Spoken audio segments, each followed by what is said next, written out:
ഏവർക്കും സ്നേഹവന്ദനം. ലോകത്തെ മാറ്റിമറിച്ച യഹൂദന്മാരെക്കുറിച്ചുള്ളൊരു ചെറിയ വിവരണം മാത്രമാണ് ഇന്ന് നിങ്ങളുമായി പങ്കുവെക്കാൻ ആഗ്രഹിക്കുന്നത്.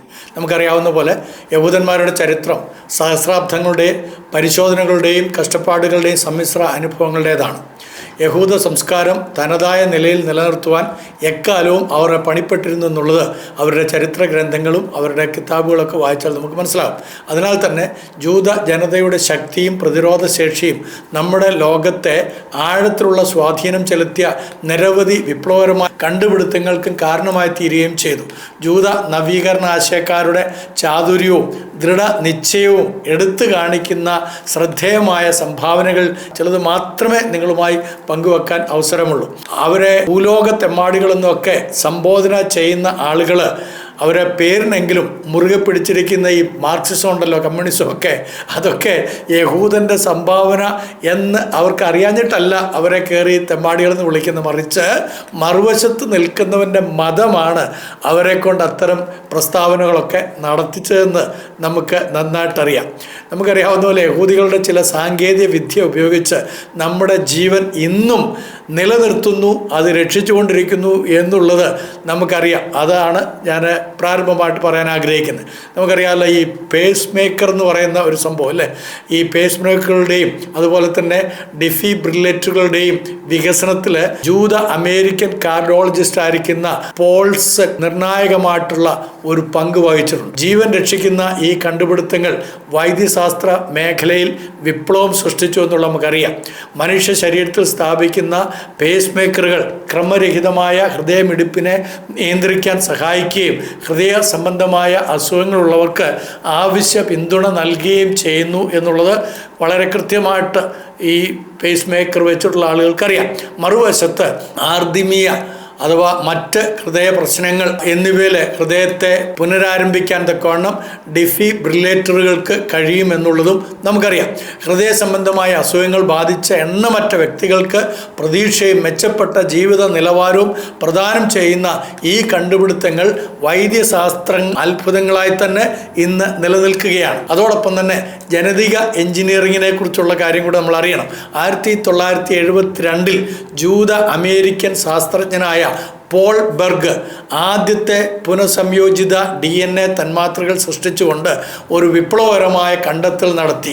ആധുനിക ജനിതക എഞ്ചിനീയറിംഗ് എന്നുള്ള ആ ഒരു പ്രസ്ഥാനത്തിന് തന്നെ അത് മുഖാന്തരം ഒരു അടിത്തറയിടുവാനും സാധിച്ചു.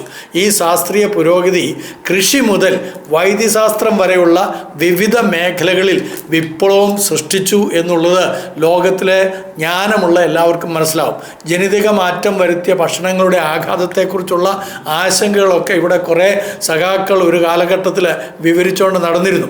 എന്നാൽ ജനിതക എഞ്ചിനീയറിംഗ് വിവാദങ്ങൾ നേരിട്ടിട്ടുണ്ടെങ്കിലും ക്യാൻസർ ചികിത്സ, ഇൻസുലിൻ എന്നിവ വൻതോതിൽ ഉൽപ്പാദിപ്പിക്കുവാനും രോഗപ്രതിരോധ ശേഷിയുള്ള വിളകൾ വികസിപ്പിക്കുവാനൊക്കെ ഇത് മുഖാന്തരമായി തീർന്നു. മാത്രവുമല്ല, ശാസ്ത്രത്തിൻ്റെയും സാങ്കേതിക വിദ്യയുടെയും ഭാവി രൂപപ്പെടുത്തുന്നതിൽ പോൾ ബെർഗിൻ്റെ പ്രവർത്തനങ്ങൾ ഇപ്പോഴും തുടർന്നുകൊണ്ടിരിക്കുകയാണ്. വേറൊരു പ്രത്യേകത, ഈ കോളറയും അതേപോലെ തന്നെ ബ്യൂബോണിക് വാക്സിനേഷനും, അതിനെക്കുറിച്ച് നിങ്ങൾക്ക് കേട്ടിട്ടുണ്ടാകുകയില്ല പല ആളുകളും. 1800കളുടെ അവസാനത്തിൽ കോളറ, അതേപോലെ ബ്യൂബോണിക് പ്ലേഗ് തുടങ്ങിയ മാരക രോഗാണുക്കൾ നമ്മുടെ ലോകത്തിൽ വ്യാപകമായിട്ട് വന്നു. ആ സമയത്ത് വാക്സിനുകൾ ഒന്നും തന്നെ അവയ്ക്കെതിരെ ഉണ്ടായിരുന്നില്ല.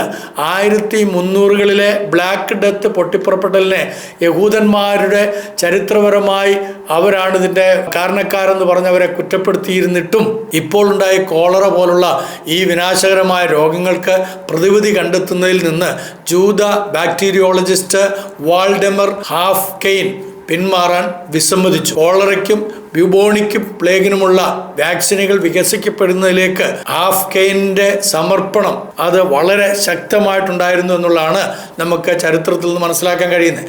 അദ്ദേഹത്തിൻ്റെ ധൈര്യം ഈ വാക്സിനുകൾ സ്വയം പരീക്ഷിച്ച് നോക്കുന്നതിലേക്ക് പോലും വ്യാപിപ്പിച്ചു. അദ്ദേഹം അത് കണ്ടെത്തിയിട്ട് തന്നിൽ തന്നെ അത് പരീക്ഷിക്കാനായിട്ട്, സാധാരണ എലികളിലും മറ്റ് മൃഗങ്ങളിലോ മറ്റു മനുഷ്യരിലൊക്കെയാണ് പരീക്ഷിക്കാറുള്ളത്, എന്നാൽ അദ്ദേഹത്തിൽ തന്നെ അത് പരീക്ഷിക്കുകയും അത് വിജയിക്കുകയും ചെയ്തു. 1893 ഈ രോഗങ്ങളെ ചെറുക്കുന്നതിനായി അദ്ദേഹം 30 വർഷത്തേക്ക് ഇന്ത്യയിലേക്ക് താമസം മാറ്റി. ഒന്ന് ആലോചിച്ച് നോക്കണം, ഇന്ത്യയിൽ വന്ന്. കാരണം അന്ന് പ്ലേഗൊക്കെ നമ്മുടെ നാട്ടിൽ വളരെ അധികം ബാധിക്കപ്പെട്ടിരുന്ന ഒരു കാലഘട്ടമാണ്. അദ്ദേഹത്തിൻ്റെ ഈ ശ്രമങ്ങൾ കാരണം വ്യാപകമായ പകർച്ചവ്യാധികൾ തടയുന്നതിൽ ഈ വാക്സിനുകൾ നിർണായക ഉപകരണങ്ങളായി മാറുകയും നമ്മൾ പലരും അതിനാൽ തന്നെ ഇന്നും ജീവനോടെ ഇരിക്കുകയും ചെയ്യുന്നു എന്നുള്ളത് മറക്കരുത്. ഈ ഇസ്രായേലികളെ തെമ്മാടികൾ എന്നൊക്കെ വിളിക്കുന്ന ആളുകളുടെ അവരുടെ കുടുംബാംഗങ്ങളും അവരുടെ മുത്തച്ഛന്മാരും ഒക്കെ ജീവനോടെ ഇരുന്നിട്ടുണ്ടെങ്കിൽ ഈ പ്ലേഗ് വന്ന് അവരെ നശിപ്പിക്കാതിരിക്കാൻ കാരണമായിട്ടുള്ള ഈ വാക്സിനൊക്കെ, പോളിയോ വാക്സിനും മറ്റുമൊക്കെ കണ്ടെത്താൻ കാരണം ആയിത്തീരുന്നത് ഇതുപോലുള്ള യഹൂദന്മാരാണ്. 1908 ഓസ്ട്രിയൻ ജൂത ജീവശാസ്ത്രജ്ഞനായ കാൾ ലാൻഡ് സ്റ്റൈനർ പോളിയോയ്ക്ക് കാരണമായ ജൈവ രോഗകാരിയെ തിരിച്ചറിയാനുള്ള അന്വേഷണം ആരംഭിച്ചു.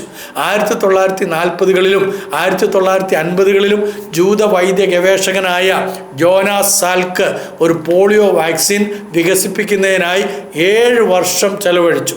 പോളിയോ മൈറ്റിലിസ് എന്നതിൻ്റെ ചുരുക്കപ്പേരായ പോളിയോ പ്രധാനമായും കുട്ടികളെ ബാധിച്ച ഒരു ഭയാനകമായ പകർച്ചവ്യാധിയായിരുന്നു എന്നുള്ളത് നമുക്കറിയാമല്ലോ. നമ്മുടെ കുട്ടികളിൽ ചിലരൊക്കെ പോളിയോ ബാധിച്ചിപ്പോഴും ചില ശാരീരിക അസ്വസ്ഥതകളൊക്കെ അനുഭവിക്കുന്നുണ്ട്. എന്നാൽ അത് 100% കുട്ടികളിൽ ബാധിക്കേണ്ടതിന് പകരം അത് വളരെ തുച്ഛമായിട്ട് മേ ബി 1,00,000 ഒരാൾക്കോ 2 പേർക്കോ മാത്രമായിട്ട് അത് ചുരുക്കുവാൻ ഇടയായിത്തീർന്നത് ഈ പോളിയോ വാക്സിനൊക്കെ കണ്ടെത്തിയതുകൊണ്ടാണ്. 1955 ആയപ്പോഴേക്കും വാക്സിൻ തയ്യാറായി. അത് പെട്ടെന്ന് തന്നെ വലിയ സ്വാധീനം ചെലുത്തുവാനിടയായി. 1 ദശലക്ഷത്തിലധികം സ്കൂൾ കുട്ടികൾ ഈ പരീക്ഷണങ്ങളിൽ പങ്കെടുത്തു എന്നുള്ളതാണ് അതിനകത്തെ ചാരുദാർത്ഥ്യമായിട്ടുള്ള കാര്യം. വാക്സിൻ ലോകമെമ്പാടുമുള്ള പോളിയോ കേസുകളുടെ എണ്ണം ഗണ്യമായി കുറച്ചു. മാത്രമല്ല ഇതിൽ കൂടെ ചില ജിഹാദികളൊക്കെ ഇപ്പം വരും, അവർ പറയും ഇതൊക്കെ വല്ല ബിസിനസ് ആയിരുന്നു, അവർക്ക് പണം ഉണ്ടാക്കാൻ വേണ്ടിയിട്ടാണ്. എന്നാലും ഓർത്തോ, ഈ പറഞ്ഞതായിട്ടുള്ള വാക്സിൻ കണ്ടെത്തിയ ആള് ലാഭത്തേക്കാൾ ജീവൻ രക്ഷിക്കുന്നതിന് മുൻഗണന നൽകി. അങ്ങനെ വാക്സിൻ പേറ്റന്റ് ചെയ്യാതിരിക്കാൻ ജോനാസ് സാൽക്ക് എന്ന് പറയുന്ന മഹാനായ മനുഷ്യൻ തീരുമാനിച്ചു. അത് നിങ്ങളുടെ മനസ്സിൽ വരണം. അതുകൊണ്ടാണ് ഇന്ന് നിങ്ങൾ അംഗവൈകല്യമില്ലാതൊക്കെ നടക്കാൻ ഇടയായിത്തീരുന്നത്. നിങ്ങൾ യൂതന്മാർക്കെതിരെ പടവാള് എതിർക്കാനും അവരെ കൊന്നൊടുക്കണം, അവരുടെ നേരെ ആയുധങ്ങൾ എറിഞ്ഞ് അവരെ കൊല്ലണം എന്നൊക്കെ പറയുന്ന മോലിയാന്മാരടക്കമുള്ളവർ കേട്ടുകൊള്ളുക. നിങ്ങൾക്ക് കൈകാലുകൾ ഇന്ന് ചലിപ്പിച്ച് നടക്കാൻ, പോളിയൊന്നും ബാധിക്കപ്പെടാതിരിക്കാൻ കാരണക്കാരെന്ന് പറയുന്നത് ആ ജോനാസ് സാൽക്ക് എന്ന് പറയുന്ന ഒരു യഹൂദനാണ്. ആ യഹൂദൻ കണ്ടെത്തിയ ആ ഒരു പോളിയോ വാക്സിൻ കൊണ്ടാണ് ഇന്ന് നമ്മൾ ആരോഗ്യമുള്ളവരായിട്ടൊക്കെ നടക്കുന്നതെന്ന് മറന്നു പോരുത്. അതേപോലെ തന്നെ NIR സെന്റ് അഥവാ NIR എന്നും അറിയപ്പെടുന്ന ഈ ഫ്ലെക്സിബിൾ സ്റ്റെൻഡ് ഉണ്ടല്ലോ, അത് ടെൽ അവീവിൽ ആസ്ഥാനമായി പ്രവർത്തിക്കുന്ന ഇസ്രായേലി കമ്പനിയായ മെഡിനോൾ വികസിപ്പിച്ചെടുത്തതുള്ളതാണ്. അതിൽ ഒരെണ്ണം എനിക്ക് വീട്ടിട്ടുണ്ട്. അതിനകത്ത് എൻ്റെ ശരീരത്തിലെ ലെഫ്റ്റ് കൊറോണറി ആർട്ടറിയിൽ ഒരെണ്ണം കിടപ്പുണ്ട്. എന്താണെന്ന് വെച്ച് കഴിഞ്ഞാൽ എനിക്ക് മെയിൻ ആർട്ടറി അങ്ങ് ബ്ലോക്ക് ആയി കഴിഞ്ഞപ്പോൾ അതിന് പ്രതിവിധിയായിട്ട് ഇട്ടിരിക്കുന്നതാണ്. അപ്പം ഇത് ഈ സ്റ്റണ്ടൊക്കെ ഇടുന്ന ആളുകൾ ഓർത്തോണം, ഇതൊക്കെ ഈ സ്റ്റെൻറ്റൊക്കെ കണ്ടെത്തിയിരിക്കുന്നത് യഹൂദികളാണ്. അതുകൊണ്ട് യഹൂദികളോട് വിരോധമുള്ളവരൊക്കെ അത് വലിച്ചു പറിച്ച് കളയണം. ഇതൊന്നും നമ്മൾ ഇടൂല എന്ന് നിങ്ങളൊക്കെ തീരുമാനിച്ചോണം. മൂല്യന്മാരടക്കം നിങ്ങൾ തീരുമാനിക്കുന്ന ഏറ്റവും നന്നായിരിക്കും. ഇനി വേറൊരു കാര്യം കൂടെ ഇതിനോട് ബന്ധപ്പെടുത്തി പറയാം. പ്രഷർ ബാൻഡേജ് അഥവാ ഇസ്രായേലി ബാൻഡേജ് എന്നറിയപ്പെടുന്ന ഒരു പരിപാടിയുണ്ട്. അത് ആശുപത്രിയിലേക്ക് അടിയന്തര സാഹചര്യങ്ങളിൽ ആളുകളെ കൊണ്ടുപോകുന്നതിന് മുമ്പായിട്ട് ഏതെങ്കിലും തരത്തിലുള്ള ആഘാതമായ പരിക്കുകൾ മൂലമുണ്ടാകുന്ന രക്തസ്രാവമുള്ള മുറിവുകളിൽ നിന്നുള്ള രക്തം അത് തടയാൻ വേണ്ടി പ്രത്യേക രൂപകൽപ്പന ചെയ്തിട്ടുള്ള ഒരു പ്രഥമ ശുശ്രൂഷ ഉപകരണമാണ് ഈ പറയുന്നതായ ബാൻഡേജ് എന്ന് പറയുന്നത്. അപ്പോൾ അത് ബോസ്നിയയിലും അതേപോലെ തന്നെ മറ്റ് നാറ്റോ സമാധാന പരിപാലന പ്രവർത്തനത്തിനിടെ ജീവൻ രക്ഷിക്കാൻ ആദ്യമായിട്ട് ഉപയോഗിച്ചത്, അത് കണ്ടുപിടിച്ചത് Israeli military medic Bernard Bar Natan എന്ന് പറയുന്ന നാട്ടിലുള്ള ഒരു വ്യക്തിയാണ്. അപ്പം എൻഡ്യൂറിങ് ഫ്രീഡം, ഇറാഖി ഫ്രീഡം എന്നീ പ്രവർത്തനങ്ങളിൽ ഈ ബാൻഡേജ് വിജയകരമായിട്ട് ഉപയോഗിക്കാനിടയായി. ഇന്ന് ലോകമെമ്പാടും ഇത് വ്യാപകമായിട്ട് ഉപയോഗിക്കുന്നു. അമേരിക്കൻ സൈനികർ ഈ ബാൻഡേജിനെ ഇസ്രായേൽ ബാൻഡേജ് എന്നാണ് ഇപ്പോഴും വിളിക്കുന്നത്. ഇത് എല്ലാ രാജ്യങ്ങളുടെയും സൈന്യത്തിനും പ്രത്യേക സേനയ്ക്കും ഇഷ്ടമുള്ള ഒരു ബാൻഡേജാണ്. ഇപ്പോൾ ഇറാൻ പോയി ഇസ്രായേലിനോട് യുദ്ധമൊക്കെ ചെയ്യുന്നുണ്ടല്ലോ, ഇറാനിലും ഇതേ ഇസ്രായേലികളുടെ ബാൻഡേജാണ് ഉപയോഗിച്ചുകൊണ്ടിരിക്കുന്നത്. 1998 ഇസ്രായേലി എമർജൻസി ബാൻഡേജ് കണ്ടുപിടിക്കുന്നതിന് മുമ്പ് സാധാരണ ചെയ്തുകൊണ്ടിരുന്നത്, അന്ന് പരിക്കേറ്റ സൈനികരോട് ഒരു ചെറിയൊരു കല്ലെടുത്തിട്ട് ഈ രക്തമൊഴുകുന്ന മുറിവുകളുടെ ആ ഭാഗത്ത് വെച്ച് കെട്ടിപ്പൊതിയാനായിട്ട് പറയുമായിരുന്നു. അങ്ങനെ നേരിട്ടുള്ള മർദ്ദം നിലനിർത്താനായിട്ട് സാധിക്കുമെന്നാണ് അവർ ചിന്തിച്ചുകൊണ്ടിരുന്നത്. അപ്പം അതിന് പരിഹാരമായിട്ടാണ് ഈ ഒരു കണ്ടുപിടുത്തം കൊണ്ടുവന്നത്. അതുപോലെ തന്നെ എഷ്കോൾ വാച്ച്മാൻ മൂവ്മെൻറ്റ് നൊട്ടേഷൻ, അത് ഒരു പേപ്പറിൽ ചലനം രേഖപ്പെടുത്തുന്നതിനുള്ള ഒരു നൊട്ടേഷൻ സിസ്റ്റമാണ്. അത് ഫിസിക്കൽ തെറാപ്പി, അതേപോലെ മൃഗങ്ങളുടെ പെരുമാറ്റം, ഓട്ടിസത്തിൻ്റെ ആദ്യകാല രോഗനിർണയം എന്നിവയുൾപ്പെടെ നിരവധി മേഖലകളിൽ ഇത് ഉപയോഗിച്ചു വരുന്നുണ്ട്. മൾട്ടിപ്പിൾ സ്ക്ലെറോസിസ് ചികിത്സിക്കുന്നതിനായി കോപ്പോക്സോൺ ഇമ്മ്യൂണോ മൊഡുലേറ്റർ മരുന്നിൻ്റെ വികസനം ഇസ്രായേലിലെ വിസ്മ ഇൻസ്റ്റിറ്റ്യൂട്ട് ഓഫ് സയൻസിൽ മൈക്കൽ സെല, റൂത്ത് അർണോൺ, ഡെബോറ ടിറ്റൽ ബോം എന്നിവരാണ് ഇത് വികസിപ്പിച്ചെടുത്തിരിക്കുന്നത്. യഹൂദന്മാരാണ്. അപ്പം ഇതൊക്കെ കണ്ടെത്തിയിട്ടുള്ള, ഇതൊക്കെ നമുക്ക് നൽകിയിട്ടുള്ള ഈ ജൂതന്മാരെയാണ് കൊന്നൊടുക്കണം. ഇത് അവരെ കൊന്നൊടുക്കുന്നിടവരെയും ലോകം അവസാനിക്കയില്ലെന്നൊക്കെ ഒരു മതഗ്രന്ഥത്തിൽ രേഖപ്പെടുത്തി വച്ചിരിക്കുന്നത്. എന്തൊരു കഷ്ടമാണ് ആ ഗ്രന്ഥത്തിൻ്റെ എന്നുള്ളത് നിങ്ങൾ ഓർത്താൽ മതി. ഗൂഗിൾ എന്ന് പറയുന്ന ഒരു സാധനം ഉണ്ടല്ലോ, ഇന്ന് നമുക്ക് ഗൂഗിളില്ലാതെ ജീവിക്കാൻ കഴിയാത്തൊരു സാഹചര്യത്തിലേക്ക് എത്തിയിരിക്കുകയാണ്. ഈ മൗലിയന്മാരുടെയൊക്കെ പ്രസംഗങ്ങൾ, അതോടൊപ്പം തന്നെ സുഡാപ്പികളുടെയൊക്കെ അവരുടെ വിവരണങ്ങളൊക്കെ ലോകത്തോടൊക്കെ പറയാനായിട്ട്, ജൂതികളെ ഇല്ലായ്മ ചെയ്യണമെന്നൊക്കെ പ്രസംഗിക്കാനായിട്ടൊക്കെ ആളുകളെ അറിയിക്കാനായിട്ടൊക്കെ ഉപയോഗിക്കുന്ന ഈ ഗൂഗിളൊക്കെ ഉണ്ടല്ലോ. അപ്പോൾ ഈ ഗൂഗിള് ജൂത വേരുകളുള്ള ഒരു സാങ്കേതിക വിദ്യയാണെന്നുള്ളത് മറന്നു വരുന്നത്.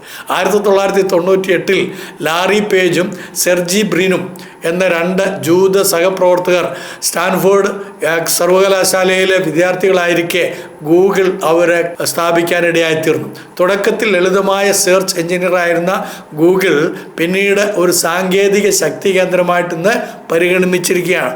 അതേപോലെ തന്നെ Gmail, Google drive, Google home, YouTube എന്നിവയോട് ഉൾപ്പെടെയുള്ള അതിൻ്റെ വൈവിധ്യമാർന്ന ഉൽപ്പന്ന ഓഫറുകളെല്ലാം തന്നെ ഇൻ്റർനെറ്റ് ലാൻഡ്സ്കേപ്പിലെ പുനർനിർമ്മിച്ചുകൊണ്ടിരിക്കുന്നു. അതെല്ലാം തന്നെ യഹൂദികളുടെ കണ്ടുപിടുത്തവും അവരുടെ സംഭാവനകളുമാണ്. മനസ്സിലായില്ലേ? വേറൊരു കാര്യം കൂടെ ഓർത്തോണം. അപ്പോൾ ഇത് നിങ്ങൾ ഉപയോഗിക്കും തോറും അവർക്ക് നിങ്ങൾ പണം കൊടുക്കുകയും കൂടിയാണ്. നിങ്ങൾ ഉപയോഗിക്കുന്ന അവരുടെ ഏത് വസ്തുക്കൾ, ഗൂഗിളും മറ്റുമൊക്കെ നിങ്ങൾ സെർച്ച് ചെയ്ത് അതിലെ കാര്യങ്ങളൊക്കെ കണ്ടെത്തുകയും അതിൽ നിന്ന് അതിനോട് ചാറ്റ് ചെയ്യുകയൊക്കെ ചെയ്യുമ്പോൾ ഉണ്ടല്ലോ, അതിനൊക്കെ നിങ്ങൾ അറിയാതെ നിങ്ങൾ ഉപയോഗിക്കുന്നതിൻ്റെ കൂലി അവർ വാങ്ങിക്കൊണ്ടിരിക്കുകയാണ്. അങ്ങനെ അവർക്ക് പണം ഉണ്ടാകുന്നത്. അങ്ങനെ അവർ നിങ്ങളോട് ഈ യുദ്ധം ചെയ്യുന്ന സമയത്ത് ചെറുത്ത് നിൽക്കുന്നത്. നിങ്ങൾ അവരെ കൊല്ലാനായിട്ട് ഇപ്പോൾ ഇറാനിൽ നിന്ന് ഈ സാധനങ്ങളൊക്കെ വിട്ട സമയത്തെ അതിനെയൊക്കെ ചെറുത്ത് തോൽപ്പിക്കാൻ അവർക്ക് സാധിക്കുന്നത് നിങ്ങൾ കൊടുക്കുന്ന കാശ് കൊണ്ടാണ്. അതുകൊണ്ട് എൻ്റെ ഒരു അഭിപ്രായത്തെ ഞാൻ പറയാമല്ലോ, നിങ്ങൾക്ക് ഓലോട് ഭയങ്കര അരിശയാണെങ്കിൽ ഓലിൻ്റെ ഒരു സാധനങ്ങൾ ഉപയോഗിക്കരുത്. നിങ്ങൾ എന്താകെ ചെയ്യേണ്ടതെന്നറിയോ? നിങ്ങളാകെ ഓലപ്പടക്കം ഉണ്ടാക്കുക, അതേപോലെ തന്നെ ഏതെങ്കിലും ഡുണ്ടുകൾ ഉണ്ടാക്കിയിട്ട് അത് വെച്ച് പൊട്ടിച്ചു കളയുക.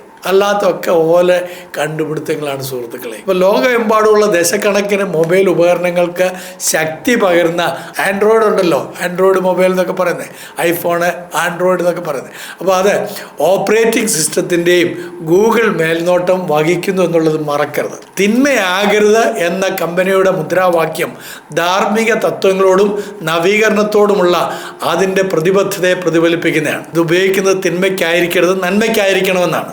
പക്ഷേ നമ്മളിത് ഉപയോഗിക്കുന്നത് തിന്മയ്ക്ക് വേണ്ടി മാത്രമാണ്. അല്ലേ ഉസ്താദ്മാരെ? അങ്ങനെയാണ് നമ്മുടെ ഒരു കുഴപ്പം. ഇപ്പോൾ വൈദ്യശാസ്ത്ര സാങ്കേതിക വിദ്യയിലെ പുരോഗതി മുതൽ ശാസ്ത്ര സാങ്കേതിക മേഖലയിലെ പരിവർത്തനാത്മക മുന്നേറ്റങ്ങൾ വരെ ജൂതന്മാരുടെ കണ്ടുപിടുത്തങ്ങളും സംഭാവനകളും നമ്മുടെ ലോകത്തെ നിർണായകമായ വികസന പാതയിലേക്ക് നയിച്ചിട്ടുണ്ട് എന്നുള്ളത് മറന്നു പോകരുത്. അതുകൊണ്ട് ഇസ്രായേലിനെതിരെ ഇവിടെ യുദ്ധം ചെയ്യാനായിട്ട് മുസ്തിദ് യുദ്ധം അതേ നടക്കുകയുള്ളൂ, അല്ലാത്ത യുദ്ധത്തിനൊന്നുള്ള ആംബിയർ നിങ്ങൾക്കില്ല. അപ്പോൾ ആ മുസ്തി യുദ്ധം ചെയ്യുകയും തെമ്മാടികളെന്നൊക്കെ വിളിക്കുകയൊക്കെ ചെയ്യുന്ന നേതാക്കന്മാർ നിങ്ങൾ ഓർത്തുകൊള്ളണം. ചരിത്രപരമായ വെല്ലുവിളികളും പ്രതികൂല സാഹചര്യങ്ങൾ ഉണ്ടായിരുന്നിട്ടും ജൂത വ്യക്തികളുടെ പ്രതിരോധ ശേഷിയും ചാതുര്യവും പുരോഗതിയുടെയും പോസിറ്റീവ് മാറ്റത്തിൻ്റെയും ഒരു ശാശ്വത പാരമ്പര്യം ഇന്നും നിലനിർത്തപ്പെടുന്നു. നിങ്ങളതിനെ നിങ്ങളുടെ മുഷ്ടി ചുരുട്ടിയത് കൊണ്ടൊന്നും അവസാനിപ്പിക്കാൻ കഴിയുന്നതല്ല.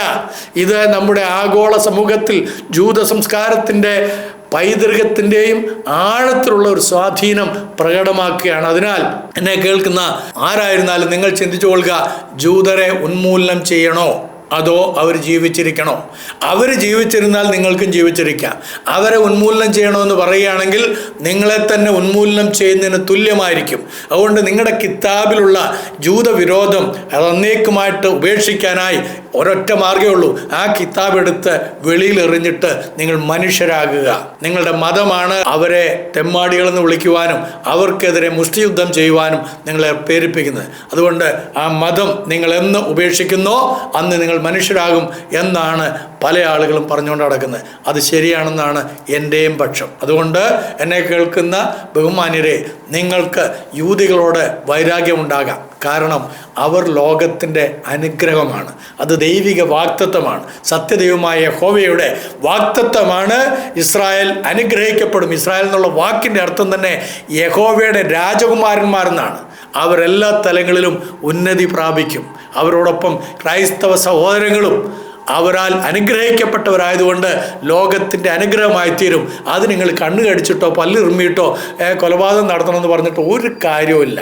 ഇത്രയും പറഞ്ഞിട്ട് ഞാൻ അവസാനിപ്പിക്കുന്നത്. നിങ്ങൾക്ക് ഇഷ്ടപ്പെട്ടെങ്കിൽ ഒന്ന് ലൈക്ക് ചെയ്യുക, അതോടൊപ്പം തന്നെ ഒന്ന് ഫോർവേഡ് ചെയ്യുക. ഇതുവരെ സബ്സ്ക്രൈബ് ചെയ്യാത്തവരുണ്ടെങ്കിൽ ഒന്ന് സബ്സ്ക്രൈബ് ചെയ്തുകൊള്ളുക. നന്ദി, നമസ്കാരം.